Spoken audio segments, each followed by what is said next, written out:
Yo, what up, guys? Welcome to the Hangover Podcast. Yee! We got a special guest. Special guest. Santoyo, motherfucking. Oh, sorry, I said that wrong. Santoyo in the building. Motherfucking Santoyo is what he meant. What's up? How you guys doing? Of course, we got Chef One Crazy. I'm Chef One Crazy. What up? De La Soul. What's going on? Yeah. My dog Santoyo. Damn, bro, we've been, 23 years strong? Yeah, man, we go way back. Probably since like the beginning of elementary, huh? Shit, second, third grade. Yeah, I remember every day I used to go walk into your house because your mom used to like babysit me until my parents would get off of work. Yep. For real? Yep. Damn, that's pretty cool. We'll be in the trampoline in the backyard jumping. He's telling about this little Cuban girl he loves. we're in second grade, bro. That's pretty sick. Oh my god, I just remember about that too. But fuck, bro. But now you're killing it, dog. Business owner, DJ, Yeah, thank you. entrepreneur, Thank you. Mhm. killing it. Thank you. I appreciate it. One thing about this guy, I'll say, since we're like 10 years old, bro, he always had this crazy self-belief. I always remember it. You've always had this self-belief in you. Where do you think that came from?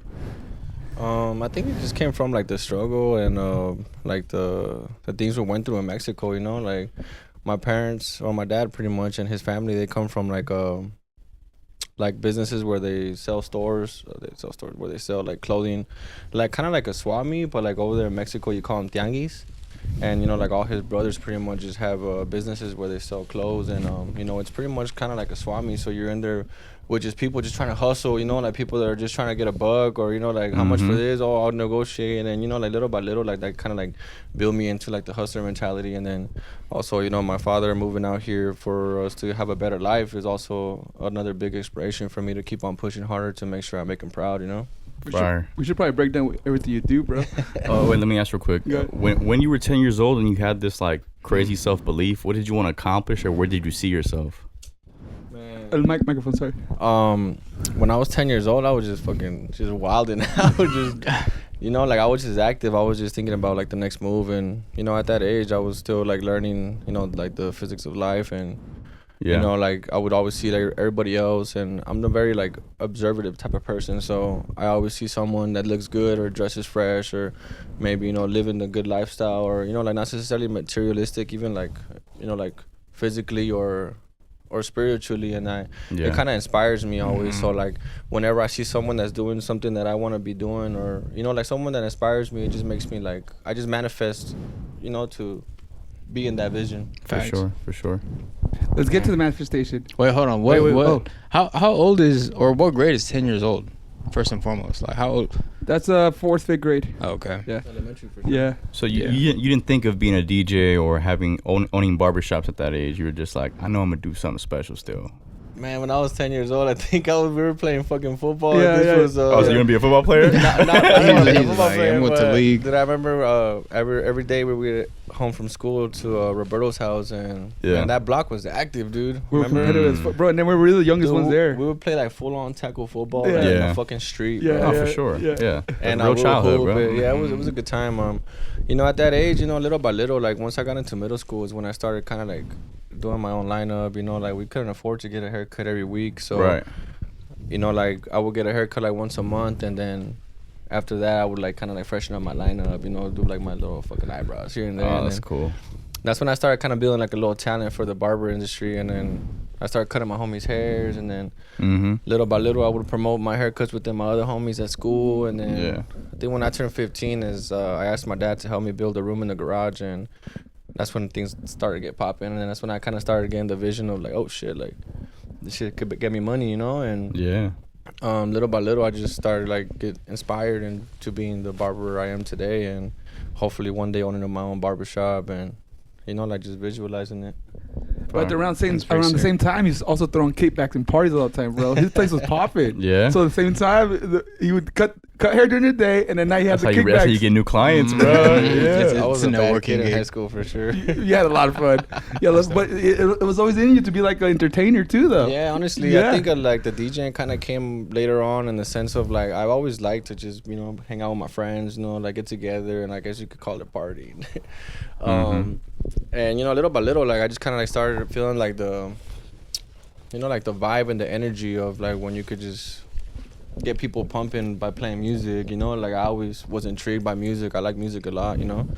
And I think that's a little bit how it became to the DJ. I fucked up.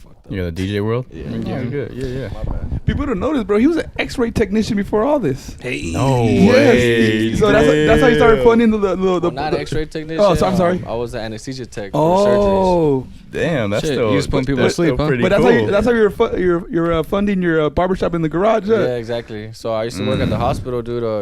I was anesthesia tech for surgeries, assistant anesthesiologist, and working from 7 to 3, and then from like 4 to like 10 p.m. I'll be in my garage just Cutting cutting hair. hair all night. Damn. Yep.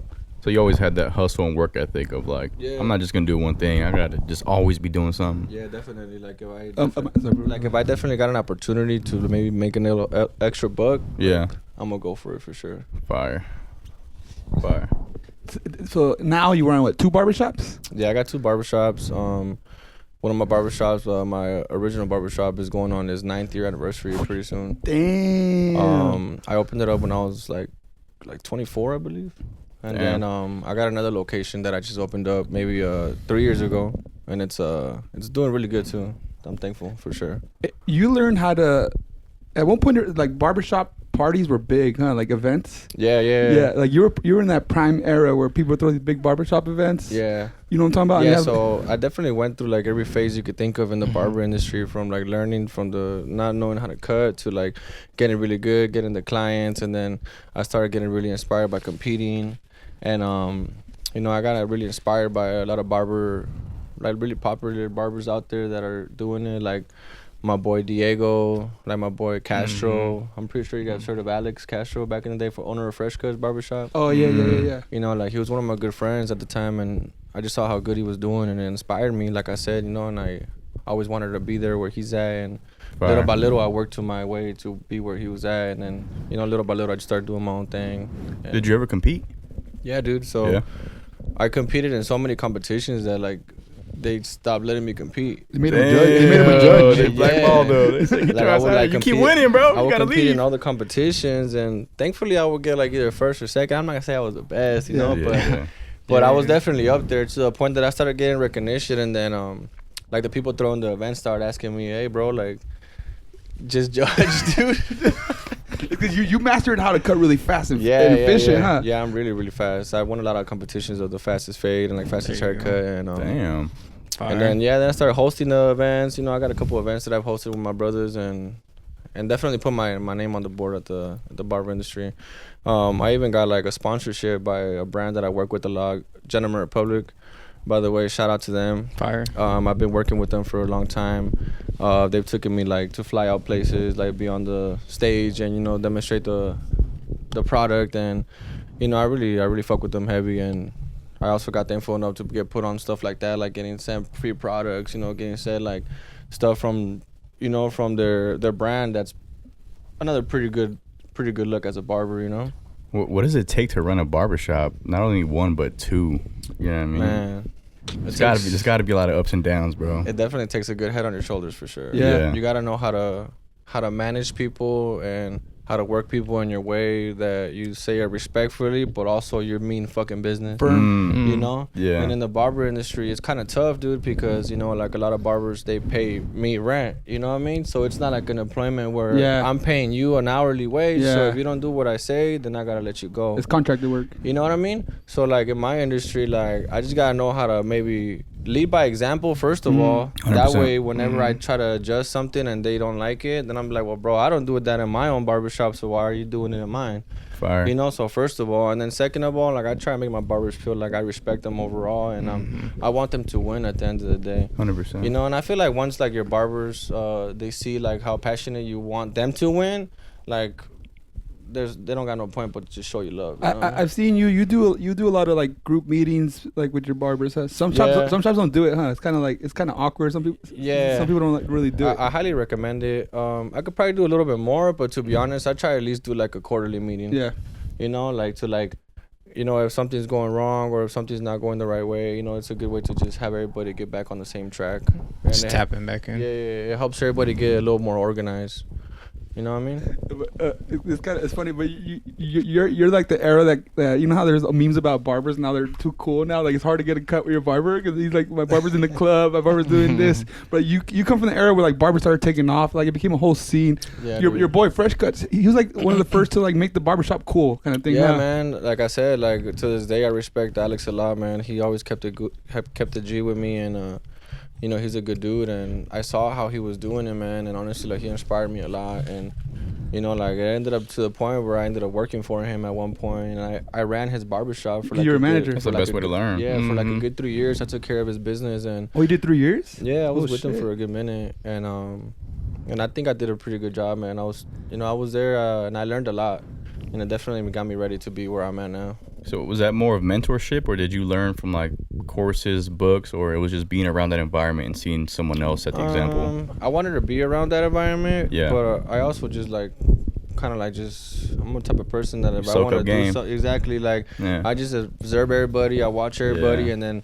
if I gotta take a class on something, I'm not afraid to do it. You know, like if I like at one point I wanted to get really better with the shear work, I took a class on shear work. You know what I mean? Like little stuff like that. I traveled like outside of the state just to go see a certain barber that I'm like, oh shit, like I want to see how this barber cuts. You know what I mean? And like little stuff like that. At the end of the day, is how you start upraising your prices. You know, start making pretty good money for I love that. I have a question for you. When you at one point you had like premium prices, did you get like a lot of like what's the word I'm looking for, like not resentment, like were people like getting mad when you got more premium price? Resistance. Yeah, but your quality was there though. That was the thing. Yeah, kind of. But I also feel like I have a really good way of talking to my clients where like they just know I'm elevating. You know, and it's at the point where it's like, you know, like, but don't get me wrong.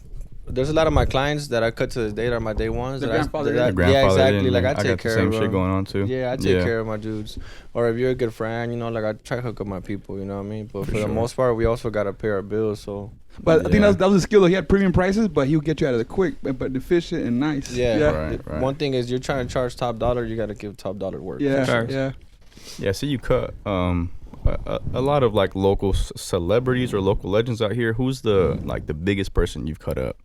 Man, I think for myself is, you guys know I like UFC. You know? Yeah. And during the time where Izzy was at his prime, Israel Adesanya. Yeah, bro, like that. To this day, honestly, he's one of my favorite fighters. And I think I forgot. It was a VIP call though. Yeah, it was a VIP call. One of my good friends called me. Shout out to my boy Sammy, by the way, from Encore Beach Club. Sammy. He plugged me in with him, dude, and it was pretty surreal because I'm like, dude, I'm literally about to cut up my favorite fighter, you know? And then, like, I also met, like, Volkanovski and, like, a bunch of other pretty good fighters that were in his training camp, and I cut them all up, so that was a pretty cool experience. Super chill, bro. Super humble dude. He even gave me tickets to his fight, bro. It was badass. Damn. Was there any nerves? Not really, man. Nah. Like, if anything, like I feel like you in my world now. I'm the champ in this bitch. I'm the champ here. Chris is like, I hold your destiny, buddy. Yeah, man. It was cool, man. It also definitely helps when your client is cool too, you know. Because I've had some artists that, you know, that are a little bit more on the uptight. So it kind of makes it a little awkward. But when you meet like one of your fighters that's cool as fuck, it just makes it better. That's fire, bro. Mm-hmm. Did he win that fight?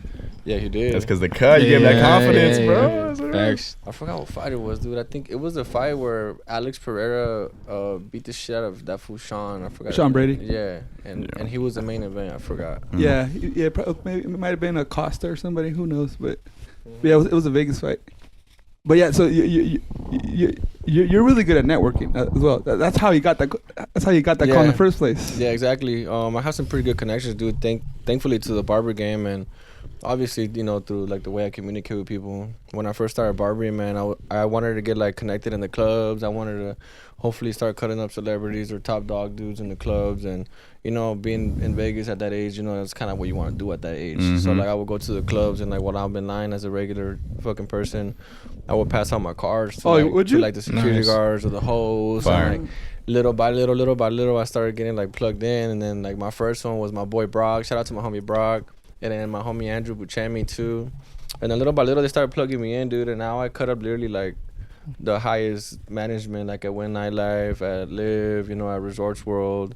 Pretty much every single casino here in Vegas, I'm pretty plugged in with all like the pretty pretty ups and the normal whatever, you know. I don't want to like categorize them, but like with pretty good people. Yeah. I've seen this shit firsthand. It don't matter what club we go to. It don't matter if they're closed. It don't matter if they're like, sorry, the DJ left. They'll be like, hey, I'm with Santoyo. They'll be like, okay, open this bitch up. We walk right in that bitch every time. It never fails. Crazy. That shit never fails, like bro. The time I Peso Pluma, remember? Oh, bro, Dude, that was epic. That was a movie night for sure. Yeah, we had a 10-person limit. We brought 25 people. Got them all in. Come on. Shout out to my boy Zach, by the way. Hey, That was dope. That was a fun night. Yeah, it was a good time, dude. VIP calls are your favorite? Yeah, they're fun, man. It also depends on who it is. You know what I mean? I got a couple clients, bro, that are pretty VIP, and it's pretty cool because I got some clients, man, that I've been coming for a while. That when they come to Vegas, they don't even get a haircut with their barber. Like they'll come to Vegas looking scruffy, and then as soon as they land, they'll hit me up, and I'll pull up, chop them up, have a beer with them, take care of me, and you know the deuces. Yeah, it's pretty fun. What do you think the best part of being a barber is?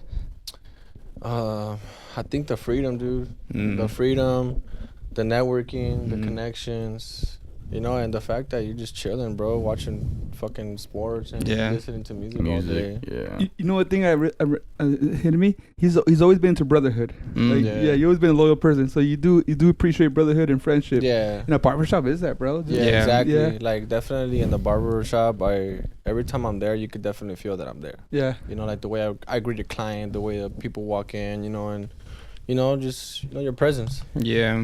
Forming a space in itself. And then that's always been the barbershop, huh? Like the old school barbershop is just where guys come, get a cut, have a talk. Yeah, that's where a guy goes and just wants to chill, watch some sports, you know, and kind of vent to his barber. Yeah. That's another pretty cool part about barbering too. Is that, like, I guess you could call me a therapist. Yeah. Facts. The TV getting pretty good sometimes. You know a lot of shit that other people don't, huh? They just fucking unload on you. Hey, man. It's a different level of vulnerability that you have as a barber with your people, your clients, man. Yeah, that's definitely true, dude. Like, it's crazy. Like, I've been to, like, restaurants where, like, I'm not the type of dude that I'd be like, hey, let me get a hookup. But, like, your client will see you, he's the server, and, like, they want to go out of their way to take care of you. And I'd be like, no, dude, like, it's cool, like, you know, but, like, it's just, he does like, my lineup for me. Literally. It's but it's just crazy, like, how close you get with your clients to the point that, like, you know, they want to show you love whenever they see you. Yeah. Which is dope. And then, so, all right, you're when did you become a master barber? Oh, man. Well, I got licensed in 2014, and wait, what's that look like? Like the journey to being a master barber? So the way it works is you go to barber college, you do 1,500 hours, which usually accumulates to like around maybe like 8 or 9 months. And you know, during this process, you know, you're doing certain haircuts, you're doing certain shaves, a certain amount, and then you graduate barber college, and then you got to take your state board test. And then it's like a practical and then also a written. You pass that test and you get what is called your apprentice license. And then you're an apprentice for 18 months that you have to be under a master barber. And then after 18 months, you go test again. And then that's when you get your master barber license. Does the master barber sign you off? Yeah. Like a master barber has to say, he worked under me for certain hours. And then once you get your master's license is actually when you can start opening up your own barbershop. How long after you became a master, you opened up your own shop? Well, I got licensed 2014, dude. Fuck. I think maybe it took me like 4 years. Nice. Because I think I opened up my first barbershop in 2017. 2017 is when I opened up.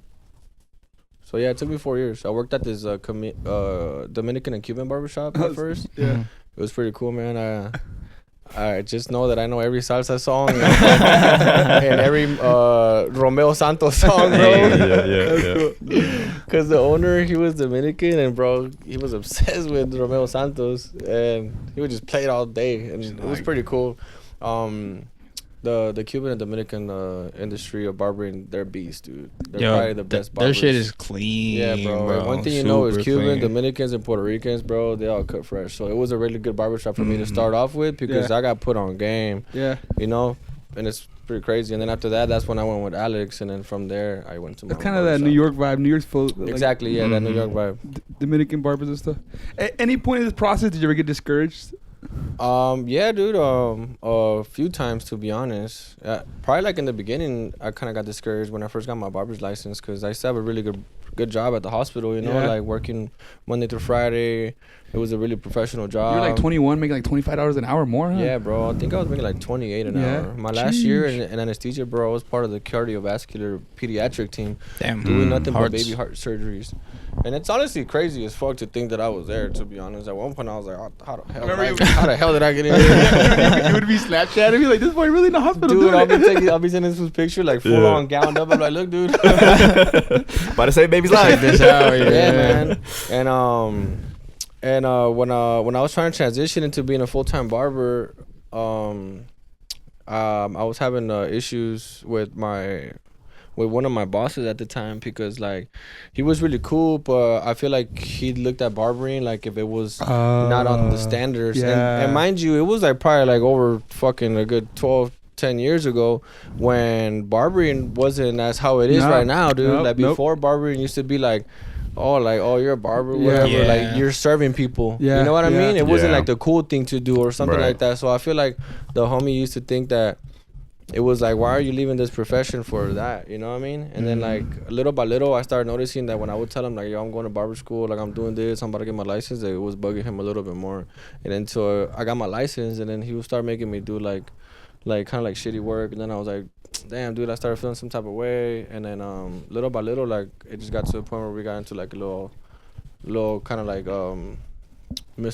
discussion or whatever. And then I ended up just quitting. And then I was, you know what, man, I'm gonna just be a full-time barber from now on. Like I don't really need this job anymore. This is what I want to be anyways. Were you scared? Yeah, dude, because you know I had such a good job. I had insurance. I had everything. And then after that, I got into it with my mom.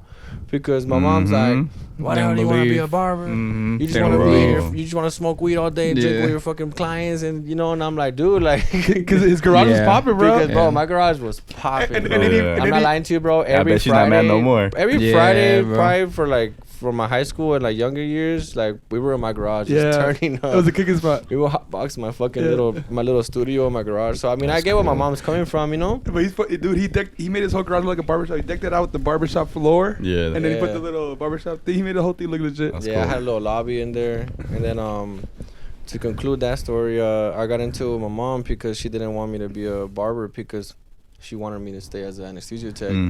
Safe route. Yeah, and then I got into it with her because I was like, hey, I don't think this is right that you don't want me to support or follow my dreams, you know? Like I have bigger dreams than just being a barber. Like at one point I want to be the best barber in Vegas. I want to own my own barbershop. I was like, yeah, I think you're wrong for this. And then that's a very important conversation. We had a really big fallout for a little bit, to the point that we didn't talk for a few months. And then maybe like 3 months after, like I started doing good. I bought my truck brand new, dude. I started fucking making pretty good money. And then like after a while, like she kind of like, okay. And then I bumped into her at one of my cousin's quinceañera. You bumped into your mom. You're here, huh? Yeah, like we were kind of like beefing it. Not like beefing it, but like tension. It's weird, bro. It's all. I was like, damn. And I went up to her, dude. I asked her to dance, and like I remember we were just like hella crying because you know, like I love my mom, bro. My mom is everything to me. My family is everything to me, and it was a pretty cool moment seeing my mom. I guess kind of like seeing that she was wrong, but also like being proud of me at the same time. You know? Fast forward 10 years later, he buys his mom a car for Christmas. Yeah, dude. Last year I bought my mom a new whip for Christmas. And then this Christmas I just bought I passed my pretty nice ass Chevy Silverado to my dad too as a Christmas gift. It's his dream truck, so good shit. I was up due for a new one, so I just gave it to my pops. You know. Thankfully, thank God. Yeah, I kind of want to get into the whole DJing thing, because we're on the topic of the whole barbershop thing and being an owner, but I feel like you've already accomplished that and set a good name for yourself. But now you're on the journey of being a DJ. But you already are, bro. Come up again, huh? You're out there, bro. You're doing big gigs already, man. Throwing down too, man. Thank you, bro. Throwing down crazy. So how's that transition though? Of like you have so much going on with the barber shit. You're like, I'm killing this shit. Where do you go? He's like, fuck this shit now. I want to be a DJ. Yeah, he's like, new world, new hobby unlocked. Yeah. It's definitely been really good, man. I'm honestly, I can't believe it sometimes, because like I've always been really into music. I think it kind of had to do with the barber too, because every day I listen to music. Yeah. You know what I mean? And like, just think about how many hours you listen to music. You get to a lot of tracks, you know? Yeah. And I've always really been into fucking raving and like going to raves and EDM, and I like reggaeton, I like hip hop. Yeah. Like I like all types of music, dude. So it got to a point where like I would be at my parties with my homies and I'll be like, yo, dude, play this track or play this track, until at one point I was like, man, Loki, I should just do DJ it. in every event already. like I think it would be fun to come to my house and like to be honest, this is the reason why I started DJing, because I just wanted to go to my house at the afters and just kind of like play for my homies and just have a blast at the crib, you know what I mean? Yeah. And then my first little gig was my little niece's birthday, and the DJ was charging me I think like $1,000. And I remember I looked up this board that was a really good beginner board, and it was $1,000. And it was like $1,000, and I was like, man, should I just take over the Just do it DJ role myself. for my niece's birthday? I just do it myself. That's so funny. You know? And my sister's over here looking at me like, so where's the DJ you got? I was like, I'm the DJ. I'm the DJ. Surprise. Happy birthday. So I'm over here like just trying to make it sound good, you know, because it's my first gig. Yeah. And luckily my homie also was there too. By the way, shout out to my boy Loso. He was helping me out. And thankfully too, man, within the DJ game, I got blessed to be around a bunch of my homies that were already DJs. Yeah. So like how I said, man, I just get inspired and I just like pick at people's brains and I'd be like, dude, like, how do you do this? How do you do that? I bought this little board. Like, what do you think? And then I ended up landing a really big gig this one day, and I was like, fuck, I think I need a professional board, because I had like a little beginner board. I didn't have no Pioneer. Yeah. And I was like, dude, I think I'm gonna just invest some cash. And I bought like the newest board at the time. It came literally the day before the gig. So the you get to whole learn it? I think I even didn't go to work the next day, because I was just like just fucking with it, like you know, mixing with it, like just trying to like get learned, you know. And then luckily the DJ, my set went really good.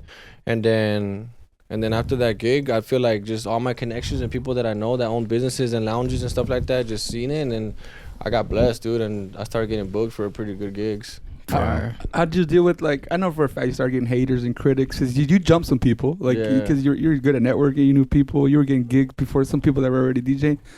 How did that feel? Like, I definitely felt that from a couple friends or people that I knew, and you know, it was a little tough, but at the end of the day, like, I don't know, how do I say it? Like, whenever someone feels like that, like, instead of me feeling like selfish or bad, like, I always like reach out and be like, hey bro, like, fuck it, like, maybe let's work on some content, like, let's work on doing something else. Like, don't compare yourself to where I'm at, because to be honest, like, I don't think I'm the best DJ right now, but I definitely got a good platform where a lot of people know me, so you know what I mean? One thing I give him credit, he's very transparent. He nips things in the bud right away. So there's like tension, he'll address it. He's not a avoider.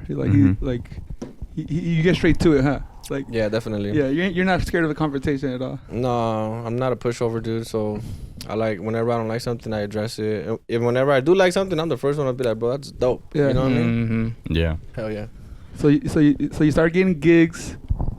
I remember at one point you were getting big gigs. You were still learning how to DJ too, like. Dude, yeah. Something really big that helped me how to learn how to DJ on like the professional decks was I got a little residency at this restaurant called DJing that you guys know. I've been mixing there for a while. Shout out to them, man. Shout out to my boy Rob, the manager. He definitely put me on that. And you know, when I first started DJing there, I started getting some. I was doing the brunches. Remember the brunches? Yeah, those are popping. Those are fire. With Maria. Shout out to Maria. She kills it, huh? Yeah, bro. She's a really good DJ. She's a good friend of mine. And we were getting these fucking brunches popping at Jing, bro. And right there they had the professional CDJ. So like right there I was just like learning. And thankfully as I learned through my process, I was getting paid. So like paid to learn. Pay for training. It was the best, dude. Like I would literally go and I would like practice, but I was getting paid, and it was definitely a blessing for sure. And it didn't bother your pride at all, like to go DJ under someone else either. Nah, not at all, man. Like I consider myself a very humble person, and I know my place and I know where my stripes are. You know what I mean? Yeah, you gotta know your role. Exactly. Hey, while you're learning on the job, how often did you like fuck up and there's like no music? That was like once or twice, dude. But luckily I played it back on beat. Oh, nice. I gotcha. Oh, you know what I mean? That's funny. Do you have your most memorable set?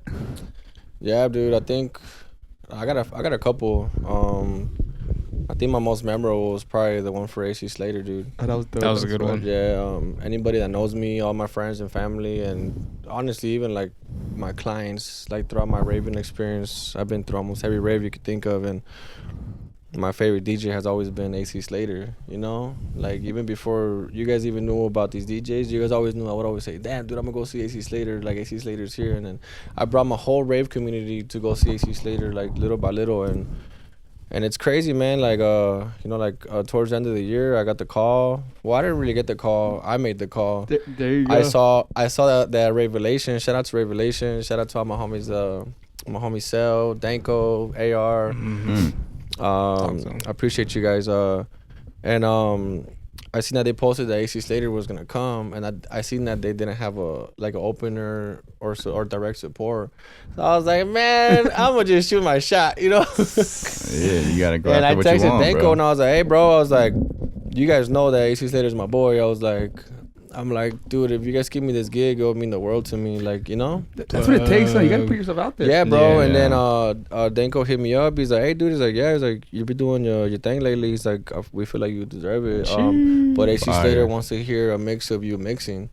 And I was like, damn. I was like, I never recorded myself mixing. So it's not like it was given to you either. Yeah, no, bro. I was like, I never recorded a mix of me mixing. And I was like, how the fuck do you even do that? Because I was still kind of, you know. And luckily, I got homies that be putting me on. So, like, I recorded like a whole mix, and it came out fire, dude.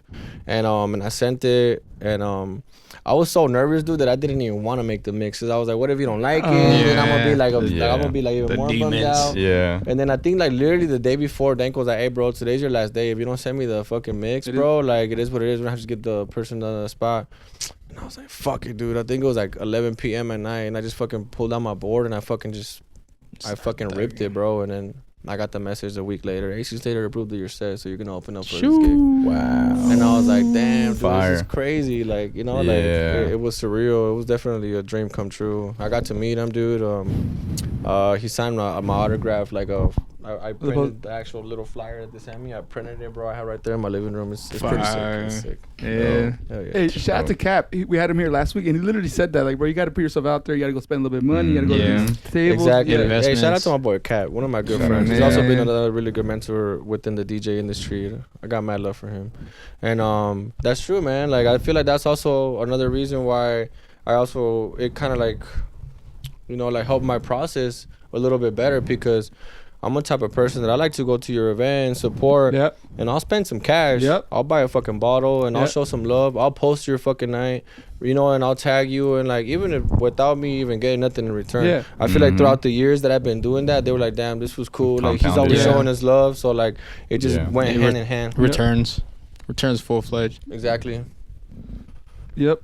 Yeah, man, but that was definitely one of the biggest ones. And then the one right after that one would be when I played for Substance. Substance was sick, dude. Substance is the place to DJ at right now here in Vegas, bro. They're killing it, bro. It's Revelation owned club, bro, and they're just bringing out the best DJs there could be. So like, to play there, bro, that was pretty fucking sick. It's a great venue too. Sick as venue, dude. Set up.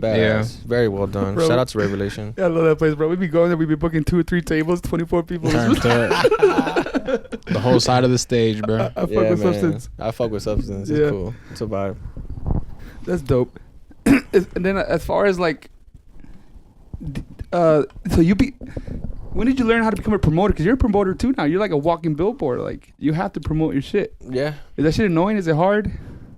To be honest, kinda, yeah, dude. Like, just the fact of just staying consistent with content. Yeah. You know, staying consistent with engaging with people and posting shit. You know what I mean? And I'm not gonna lie, it's a little draining sometimes, but in my industries that I'm in, I just have to stay relevant. So like, I try my best, dude, to like post as best as I can. That's actually one of my New Year's goals for this year. Like, every New Year that comes in, I always sit down in my desk and I just brainstorm all my goals that I have for the year and like everything that I want to do, physical, financial, or whatever, or mental. And one of the biggest ones, dude, was to become just a savage at content creating. Yeah. How long you been doing that? Setting goals? Fuck, for forever, as long as I can remember. To really? Be honest. Yeah. That's good. Like, probably why you're getting everything you want. Yeah. He does that show too. Yeah, bro. Like, every year before the year ends, I just like start manifesting for the next year what I want to do, and when I want to do it too. Like, I give my goals all due dates. Oh, okay. Because I believe if you don't have a goal and you don't put a due date, it's just a dream. Yeah. You know what I mean? Like, be you're never measurable. gonna like be like fire. accountable for yourself by just letting time pass by. Next thing you know, you're like, fuck, dude, it's been 2 years and I still want to learn how to DJ. Like, no, dude, like by this day, Deadlines. I gotta learn how to fucking play on this board. I gotta at least, you know, like have a set or, you know, little stuff like that, bro. And I feel like that's been a really good asset to my success. Yeah. Did you learn how to? Because you were throwing events before you even were a DJ. Because all those barbershop parties, events. Yeah, so I've hosted barber competitions at my barbershop. Like each barbershop that I've opened, I do like a grand opening barber competition where like I invite the whole barber community and, you know, like they compete. I give everybody a trophy, give everybody fucking awards, money. Didn't it help you with the throwing your own little events? Exactly, yeah, it kind of helped me like, you know, get a little organized. I've thrown a lot of community events for the community, like, you know, like trunk or treats. Like there's been a couple years where in my whole shopping center, I closed it all out we've been and I invited the whole community, dude, to come and bring their kids with like costumes and shit. And then I got a bunch of homies that have like a lowrider club, and then they'll post up and like their trunks. It's like a trunk or treat. Yeah. You know what I mean? Doing stuff for the community, those overall a great thing. For sure, man. Always. Yeah. Got to give it back somehow. Oh, yeah. Hey, on your New Year's goals, do you have more barber stuff, or more DJ stuff on there? Damn. It's because I feel like barber wise, dude, I feel like honestly I got where I wanted to be. Yeah. You know what I mean? Like, thankfully, I'm blessed to say that, you know? Like, thankfully, I got where I wanted to be. Not that I got comfortable, but I feel like I hit where I got in barber in the industry. At this point, it's either like, which I do have some projects maybe coming up, is starting my own product, open up more barbershops maybe. Yeah. But now it's like, I think my passion now, dude, is entrepreneurship. Like business. What a transition! Yeah. What a transition! Yeah, bro. Like business is what I love now, dude. And I still love barbering. Like I'm still very passionate. Like I love it, dude. But I just love business, man. Like wherever I go, and every restaurant or store that I go to, like my friends and family think I'm crazy because I'm always just looking at the numbers, seeing how long it took for me to get this, seeing how good this was and how pricey it was. Is it worth it? And like I just like do numbers in my head, and like, by the end of the time that I'm done eating at this restaurant, I'll tell you exactly how much this restaurant was making in this fucking day or month. Yeah. And like just that, bro, just I feel like it became my passion into just now just seeing what doors could open for me and I could take advantage of within my connections and my brains, and then just start branching off and opening up different businesses. Yeah. On the side of business, what are some other ventures you're working on? I got some good ventures right now, dude. So about a year ago, I got started with the cannabis industry. And as a lot of you guys know, I'm a fucking pothead too. So, you know, I've been smoking for a long time, and I really like to smoke weed, dude. And I became really good friends with one of my good friends. His name is Christian too. Shout out to my tocayo. We've been good friends for a few years now, and we built a good friendship. And he's another hustler. He's a hustler, man. He's cool a really people, good dude. man. I got mad love for him and his family. And, you know, he has a badass brand that I always wanted to be a part of. And little by little, you know, like we just started like negotiating and talking and brainstorming some stuff. And thanks to the barber industry, I got blessed with some really good client that is the reason why he put us on. And now, thankfully, dude, I got my own cannabis brand in the dispensaries. What's the name? What's the name? It called? Emperor's Choice. It's a dope name too. It's some hard ass bags too. Wow. Emperor's Choice, the only choice. And so you guys have it in dispensaries as well, right? Yeah, man. So we're in some of the pretty popping dispensaries right now. We launched at Hardin. Ain't no street weed, it's real weed. We launched at Hardin. Shout out to Hardin, man. They've showed us so much love. We're in medicine as well. Fire. Shout out to my boy Trey and his lady. And we actually just got into cookies. There you go. Wow. Yeah. That's really big, dude. That's what me and Chris manifested since we first started in the cannabis industry. And it's really blessing to be in these dispensaries, man. And you know, we're trying to get as many more as we can and just do good business with people. It's only up. Provide the community with some good flour. And then you guys throw events for that too. Yeah, actually this weekend, bro, we're going to Cali. I don't know if you guys heard of the Olympics. Okay. It's kind of like Champs out here. It's like a huge cannabis. All the weed shit. So we're gonna go over there, man, and just promote the brand, and just try to get some more clout, network. Some more network. Exactly. Get the name out there. What's your guys' best strain, or what's your favorite flower? I mean, we have a lot, bro. Right now, our lemon cherry gelato is one of our favorites. Mm-hmm. We have this signature line that we like to call the High Roller. And the jar's pretty good, dude, man. I was gonna bring one, but I forgot. That's the one I had. The poker chip joint, yeah. So it's like it's a pretty badass jar, bro. That like the wrapping around it just screams Las Vegas, and it's actually called Apples and Bananas, but we call it the High Roller. Dope. But yeah, man. If you guys ever get some chance, go try out Emperor's Choice. Fire. The best thing out there. You love a challenge, huh? Yeah, I do. That's what it is.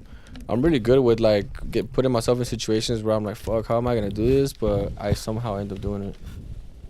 But yeah, dude, it's going really good. I'm really thankful for the opportunities, and I actually have another business that I'm about to launch. Of course. Let's go. So my mom, she's been working as a housekeeper for a long time, and my mom used to work with her.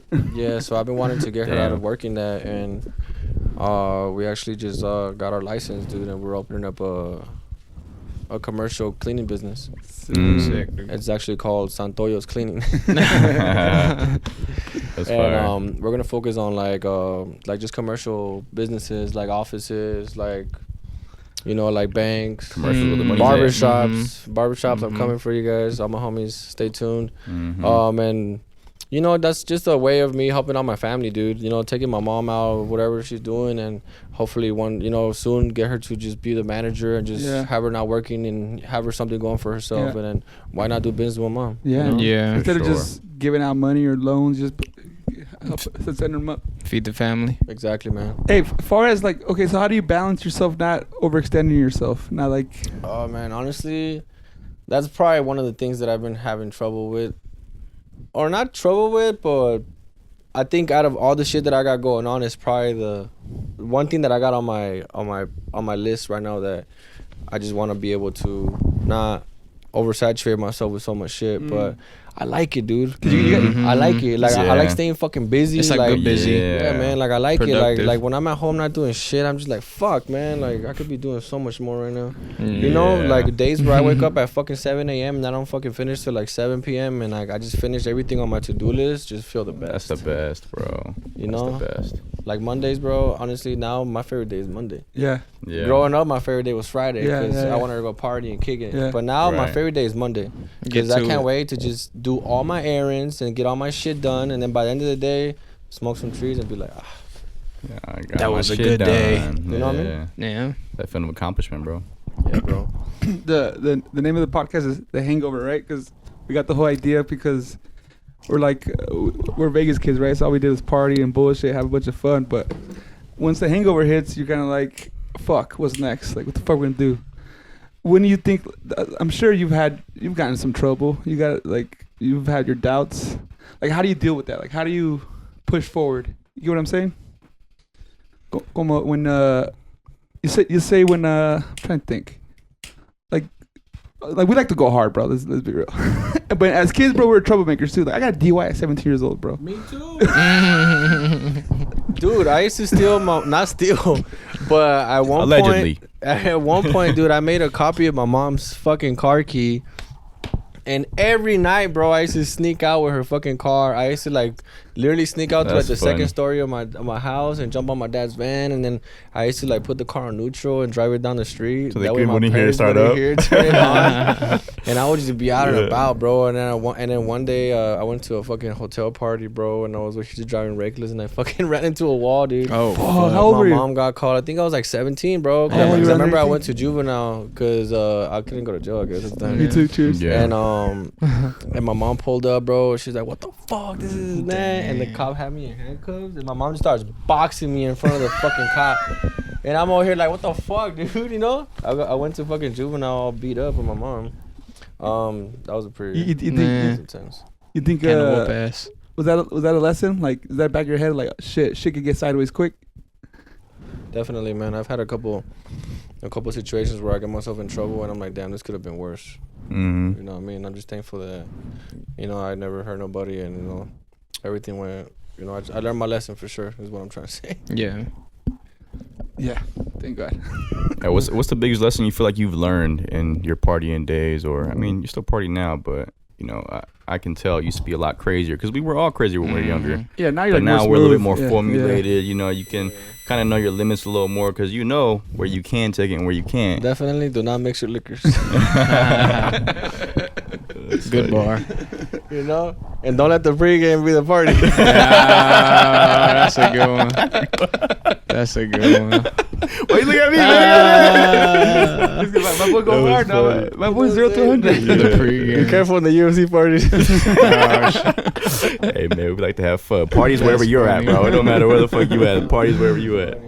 I think a lot of things that I've learned throughout my years of partying, I guess, is just life in general, but Yeah, growing up in Vegas. like just hang out with good people, dude. You know, hang out with good friends. You know, keep your homies solid, and Yeah. you know, that way if one day you're in a position where you do get a little tipsy, you got people that got your back. You know what I mean? For sure. Always watch your back. You know, respect everybody. You know, keep it gangster. Just just mind your own business and just have a good time, man. Have good, genuine intentions with people. I got a question for all of us, for you guys too. You think he's pretty good judge of character. He has a good judge of character. You think that's more instinct, or it could be learned, or? I think that's from just seeing shit and being around. Like you start to see how people move, how people act, their mannerisms, their character, and you can kind of predict stuff that they'll do. 1000%. You know what I mean? I think it's both though. Yeah. Because sometimes I can feel it. Yeah. I can feel when somebody's off. I'm like, oh. And then he said something earlier about him being super observant of people. Yeah. So it's like a natural thing for him to kind of see the good stuff that people are capable of and the bad stuff that people are capable It's of. low-key an evolutionary trait too. Yeah. Yeah. Like body Survival. language, the way people are Yeah. looking, the way they're Yeah. dressed. Like if my boy don't got a good fade, I'm like, yo, I don't know about this guy. Yeah. Yeah. Believe it or not, bro, I could tell a lot about a man by the way their haircut is. Really? For sure, bro. Right? Yeah. 100%. Like if you're okay with a mediocre haircut, like I don't know. You know what I mean, like there's something wrong. Mid. You always told me something about what you learned from your pops about on Sundays it was his day off. He would get ready early, and you would ask him, "Hey, pops, why you get fresh?" Yeah, what would he tell you? One thing about my dad, bro, I feel like that's why I try to stay clean and cut, and you know, always well dressed throughout my days, and it's because of my dad, bro. My dad's just a very fresh, fly individual, like very clean, organized, nice and clean cut. And I remember growing up, you know, like he would like get all dressed up, like if he was about to go out, and you know, I'll be like, "Where you going?" He's like, "Nowhere." He's like, "I'm gonna just go get a 12-pack and just come here and just chill with you and your mom and just get drunk." And I remember my dad would always like get a little tipsy, and towards the end of the night start telling me his stories of back in his days. And But his whole dude like, I just want to represent myself well, huh? Kind of yeah, thing. exactly. You think that's a Michoacan thing? Because my dad used to always tell my mom, every time we leave the house, we have to get ready. Probably, man, to be honest. That's how my family is. Like I For real? like my mom, bro, like she's always well like put together. My dad too, like, and I try to, like, you know what I mean? Yeah. And I guess you could say, you know, a lot of friends and family that I know from Michoacan are pretty well put together people. A lot of confidence out of there too. Like, yeah. I think it's avocados. Interesting. For me, it's if you look good, you feel good.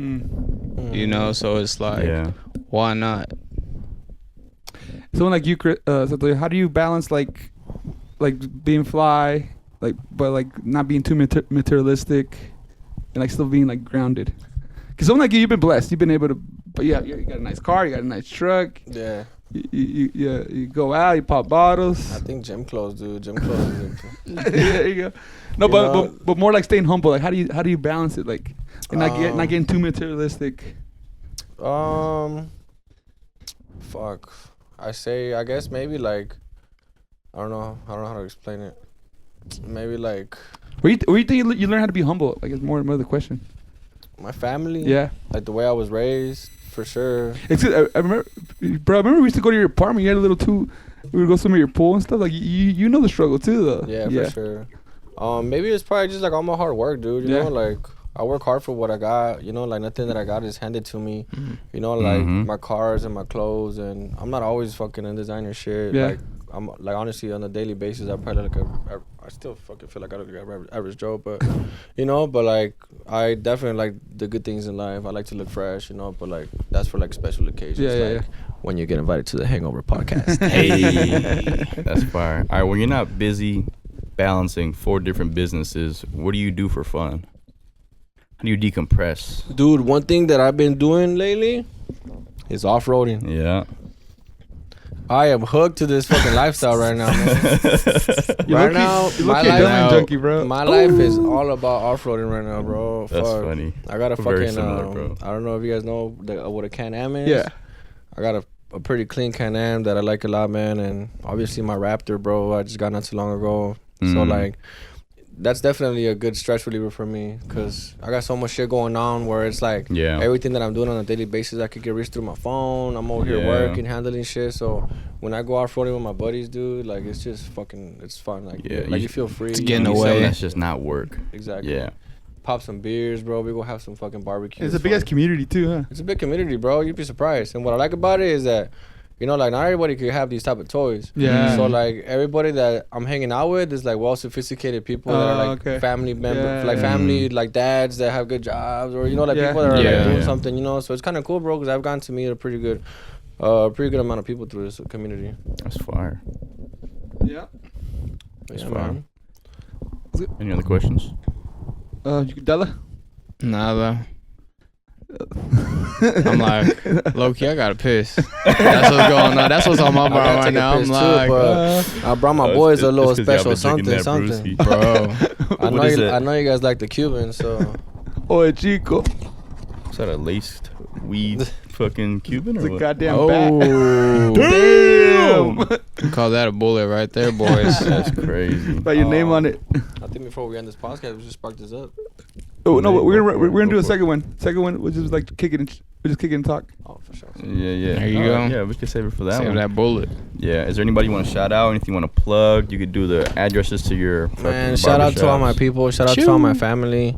Shout out to everybody that helped me get to the journey that I am to this day. You know, like anybody that's helped me in the process of my barbering, in the process of my DJing, and in life in general. I just want to give you guys a big shout out. I'm really blessed with really good friends like you guys, man, and I'm just thankful for everybody around me. Shout out to my businesses. You know, you can come get a haircut at Santoyo's Barbershop or Santoyo's Barbershop 2.0. One of them is on Shan and Buffalo, and the other one's on Charleston and Valley View. You could just look them up. I'm on Google Maps and everything. And, you know, shout out to my partner, Chris, man. He's a solid-ass dude. I love the guy. You know, he's my brother for life, for real. And, you know, we're going to do this Emperor's Choice to the roof, fucking, you know, to the moon. And, you know, and just shout out to everybody out there just trying to be better for themselves and striving for success, manifesting greatness, and most of all, putting God first. That's fire. All right, one last thing. If you can give somebody who wants to be in your position one piece of advice, what would it be? Good question. Probably one of the biggest moves that I could suggest, or big advice, is be conscious of the consequences of your actions, whether in good or bad.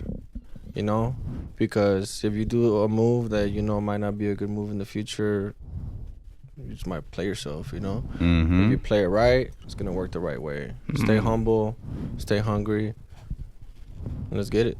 Let's get it. There it Cool. is. Love it. Beautiful way to end it. I love it. It's a marathon. All right. Well, shit. Appreciate you for joining us, Man, man. I appreciate you guys for having Killed me, it. man. Yep. And I also want to thank you guys, bro, for always course, supporting me, of man. course. You know, you guys are my day ones, and you guys always sir. come to my shows. We And popped a few bottles at your events. yeah, Bro. for Yeah. real, man. You guys are some real ones for sure. I love you guys for real. Dang. All right. Well, we'll be back with another episode. So thank y'all for tuning in. Peace.